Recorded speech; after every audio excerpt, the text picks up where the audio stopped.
Well, my name is Billeness, and I've actually been working in support of democracy and human rights in Burma for 30 years now.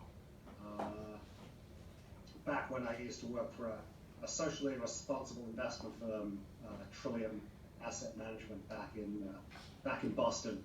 Before I moved to Oxfam and met Emily, and before I moved to Washington, D.C. to work for a variety of organizations, including the AFL-CIO and the Sierra Club. But the last few years, I've kind of returned back to which is probably like my true love, which is Burma and Myanmar. I head up the international campaign for the Rohingya. We're an advocacy organization, and we focus on organizing grassroots lobbying of governments, particularly the U.S. government, and also we focus on going after the Myanmar military's business interests by putting consumer, shareholder, and media pressure on foreign companies that do business with the Myanmar military.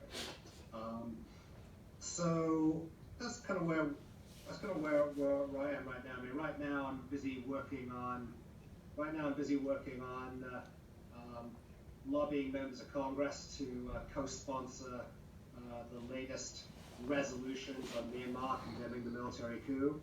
And last year we successfully actually got the Burma Act through Congress by doing what a lot of people do. You see, we had a freestanding bill, and when that got stuck in the Senate, we worked to get the bill language detached as an amendment to a must-pass bill, in this case the National Defense Authorization Act, and we succeeded in attaching that as an amendment to that bill and getting the Burma Act passed that way, and so now we're in the process of building on that success. But so pull back a little bit. I mean, the history of Burma since independence has been marked by two key tensions within Burmese society. The one is the whole issue of basically insufficient nation building in Burma. Burma, as you probably know, is about 1/2 to 2/3 ethnic Burman, and then about 1/3 to 1/2 members of over 100 different ethnic minorities. And so since independence from Britain, Burma has never really sort of come together as a nation. And the whole tension around federalism and the role of the central government and the role of minority rights, that has never been resolved. And that's a long-standing tension that continues to rage, not just politically, but also in terms of armed conflict. And secondly, there's the other major tension in Burma is the relationship between the military and the people. Since 1962, Burma has been ruled by different iterations of military rule. Even during the period of 2015 through the military coup on February 1st, 2021. Even that period of what was seen by a lot of people as civilian rule wasn't really civilian rule. It was a military-civilian hybrid government operating under a constitution that the military wrote and sort of ran through. And under that constitution, the military was exempt from civilian oversight, civilian control. So even though you had Aung San Suu Kyi as a sort of quasi head of state, as state councillor, and even though her party, the National League for Democracy, controlled the majority of parliamentary seats and thereby was able to elect a president, since the president was, under the military written constitution, the president was elected by the parliament. Even during that period, the military was, the army chief still appointed the defense minister, the border control minister, the internal security minister, and the military also appointed a quarter of the members of parliament. So, this continual struggle between the military and civilians over the role of the government, this came to a head on February 1st, 2021, with this military coup. And what's interesting is under the military written constitution, the military could at any time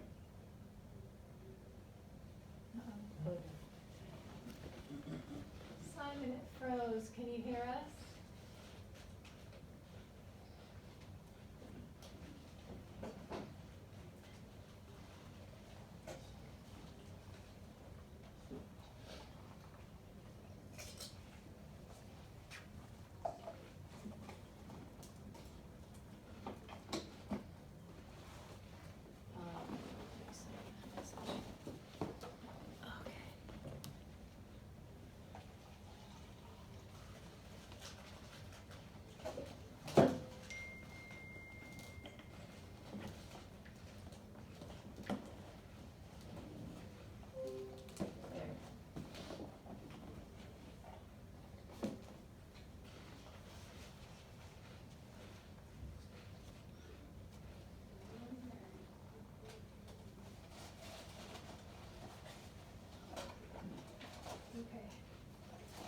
Sorry. I'm going to bring out some food and snacks and drinks, and there's still some things to drink here if anyone gets hungry. He's going to log back on.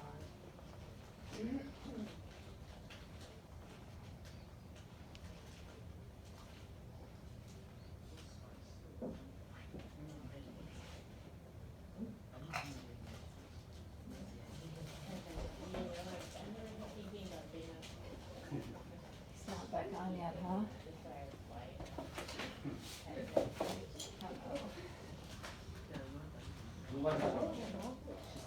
What your research shows? So I want to go, but it's maybe too spicy to go to U Street where there's like chili bowls, like South African American chili bowls, original one. Are most folks aware of the plight of the Rohingya? Is everybody, or would you like him to talk a little bit more about that? More about that, okay. Hopefully, he's trying to log back in. Hopefully he can. Must be his internet. Like thing with beans and chili. That's all I do. So you can rice. Rice, yes. I miss rice. I mean, Maybe one day. Yesterday I was asking for rice. Oh, you were? Yes, sir. I'll send you guys. earlier in the breakfast. But the meat is beef, right? Breakfast had the rice, no? I was checking Like chili con carne, right? Yeah, it's not carne. Yeah. Chili con carne with rice. Okay. He's back. Okay. I mean, All right, there you are. Good Okay, to well, see you. okay, great. So, No, we have to take and I think one of the things that took, I think one of the things that where religion comes into this picture is first of all, recognizing the fact that Myanmar is a multi-ethnic and multi-religious society. The ethnic Burmans are majority Buddhist, but you have a number of ethnic minorities, the Chin, the Kachin, the Karen, who are a good number of which are Christian. They're Baptists, in fact. And you also have the case of the Rohingya down in Rakhine State, who are predominantly Muslim. And the military has never had any kind of popular support. As much as they may delude themselves that they have, they do not have any popular support. Whenever the military has run a military-backed party in elections, whether it's 1990, 2015, or 2020, they've always lost very badly. And it's always seemed as a surprise to the military. But the electoral results are very clear. The military is not popular at all because they're brutal, they're corrupt, they're incompetent, they have no basis for legitimacy. And so what they've done is, like many military dictatorships or many other dictatorships around the world who lack that popular support, what the Burmese military has done is they have claimed to be the defenders of the dominant ethnic group and also the dominant religion, which is Buddhism. And so you see the military giving alms, ALMS, giving gifts to Buddhist monks, to try and demonstrate some kind of piety. You see the military.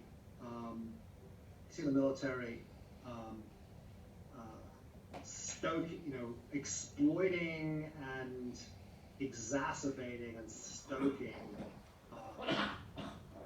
ultra-nationalist and anti-Muslim organizations. There's a so-called monk,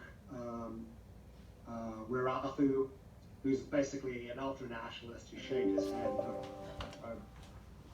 He's essentially a creature of the military, and he's been one of the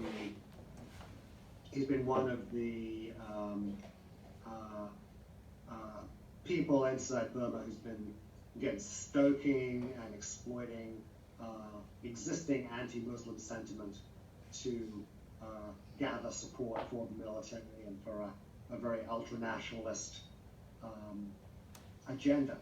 So, we kind of saw this very clearly in the attack on the Rohingya that started in August of 2017, when the Myanmar military drove over 700,000 Rohingya refugees into Bangladesh. And there was no security reason for doing this. In fact, the Rohingya are one of the ethnic minorities in Burma who has the least amount of history of picking up arms and fighting the military. Yet the Myanmar military was able to, claimed that they were, facing the Muslim hordes, and this was built on a history of Burmese society stripping the Rohingya of their citizenship, stripping them of their ability to vote, and increasingly exacerbating, waging, attacks and essentially pogroms against the Rohingya, to the extent that a couple of years ago, Amnesty put out a report describing the sort of political and economic system that the Rohingya inside Rakhine State, inside Myanmar, were under, and calling it a system of apartheid, where the Rohingya are systematically denied their rights and their ability to pursue those rights. So, so what you have in Myanmar in terms of religious tensions is, you know, there is a you know, long-standing, you know, prejudice against the Rohingya. That's both because of their ethnicity and also because of their religion. That exists, but it's been, you know, exploited and stoked and used by the military to gain some kind of semblance of popular support.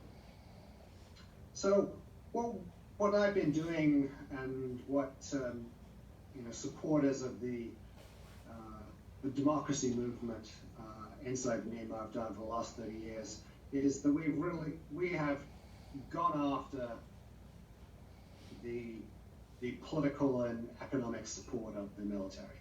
I mean, the goal here is to get the military out of politics, get the military out of the economy, get them into the barracks for once, under civilian control. And since the 2021 military coup, what you've seen coming out of the civil disobedience movement that grew up immediately in response to that coup is, you know, a broad understanding that's now, you know, increasingly shared not just by the Burma majority, but now it's the Burma have come to a large extent. The Burma have come to the realization that what the military has done to ethnic minorities, they're now doing to them in the Burman heartland. And they're like, you know, we're seeing a lot of ethnic Burmans now saying, "Oh my gosh, we get it now. we understand. We understand now. You know, how the military is operating here." And so the role of those of us, you know, outside Myanmar who are supporting the democracy movement is we've been going after the military's political and economic pillars of support. And a part of that is military junta any kind of legitimacy on the world stage. And also the Myanmar military has extensive business interests. And that they've held control of and ownership of, even outside of the government, you know, ownership and control of the economy. And so we've been going after putting pressure on foreign companies to deny the military the revenue and the money that they need to stay in power, and they get that a lot from extractive industries. They get that from their the oil and gas money. They get that also from their domination of the mining and trading of both precious gems, particularly rubies, and also timber as well. And also we've gone after, I mean, there's a couple of military holding companies that were in joint ventures with foreign corporations. We fought a long battle with the Japanese beer giant Kirin. That was in a joint venture with a Myanmar military-owned company. And we were able to, again, organize consumers all around the world to put pressure on Kirin until they finally ended that business relationship. That was, you know, producing one of which was before the coup, was one of the best-selling beers inside Myanmar beer, and also Mandalay beer. So that's kind of like where we are. I mean, right now we're continuing to press governments to provide sort of key sanctions and stop the flow of the oil money to the regime, and also we've been working with groups like Amnesty International, who have pointed out, who've exposed through their report Deadly Cargo exactly what companies are involved in the sale of aviation fuel to the Myanmar military. One of the military's weaknesses is that they're very weak on the ground, particularly in ethnic minority regions. In fact, the military doesn't even have control of half of the country at this point. Oh dear. What their sort of trump card is militarily is their ability to conduct airstrikes in ethnic minority and also Burman areas against. They claim to be against military targets, but again, most of these targets are in fact include a lot of civilians. And since creating a no-fly zone in Myanmar is completely unfeasible,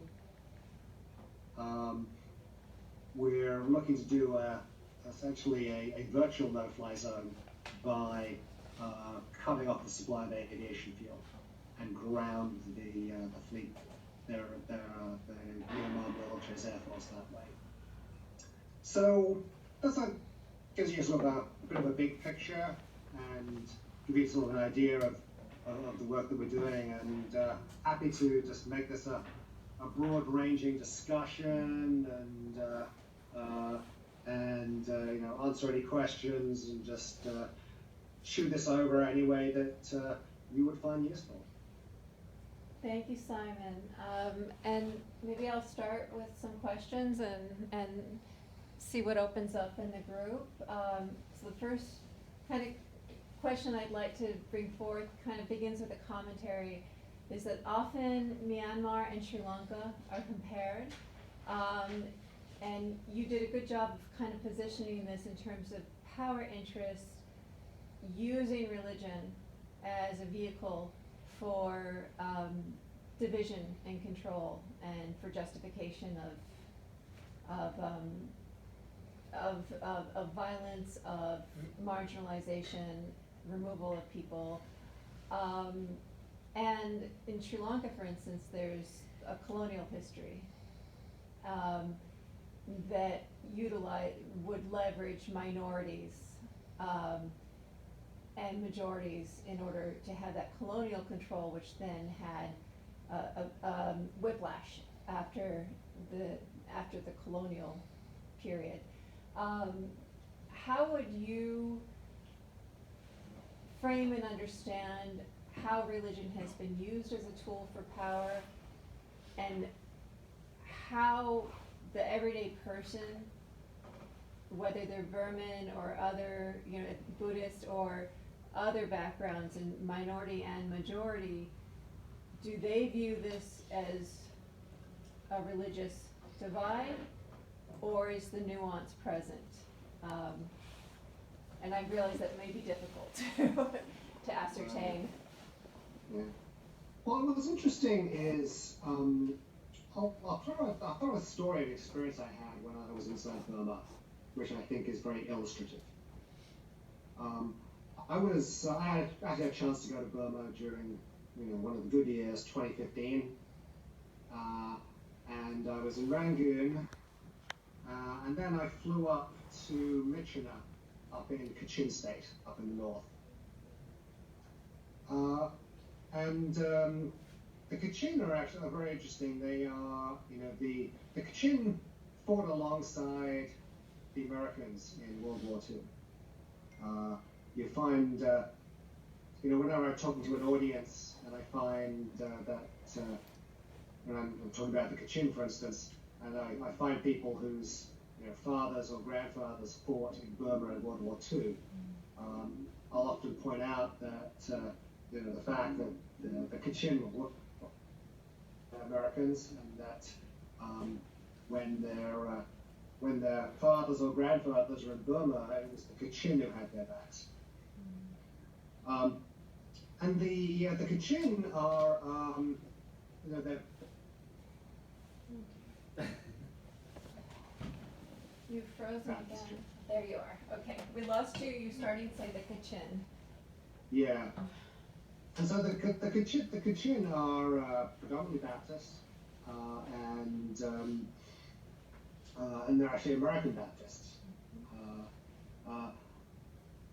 And when I was there, I was able to meet Reverend Sampson, who's head of the Kachin Baptist Church, who's currently in detention right now, and we're looking to secure his release. But I was taken around Myitkyina, which is the capital city of Kachin State. And one of the things that was pointed out to me was that all of the shop signs, they were in Burmese. None of them were in the Kachin language.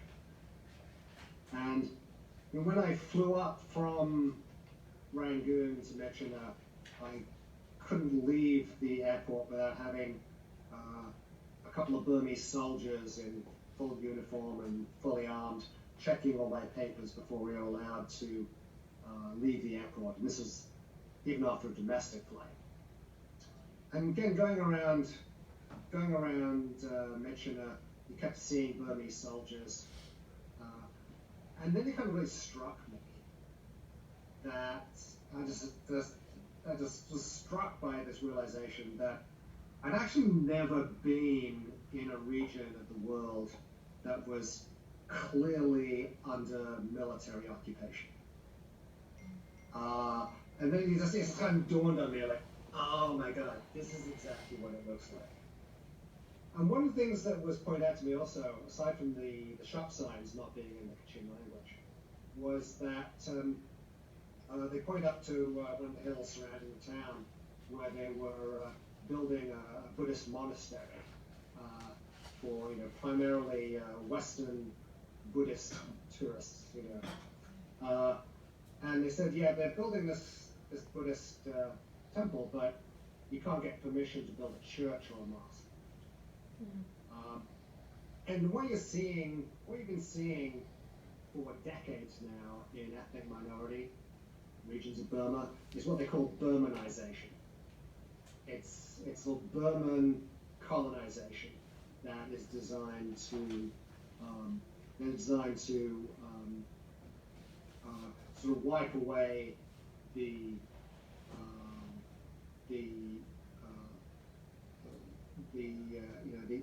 ethnic culture and ethnic religion. And that's the dynamic that you see, and this was in one of the good years, 2015. It was right before the elections of November of that year, when Aung San Suu Kyi's party won a majority in parliament. And in the lead up to that, one of the things that was pushed for by these ultranationalist groups were these race and religion laws. And these were pushed through in the previous parliament that was military dominated. And these, restricted marriage between Buddhists and non-Buddhists, and also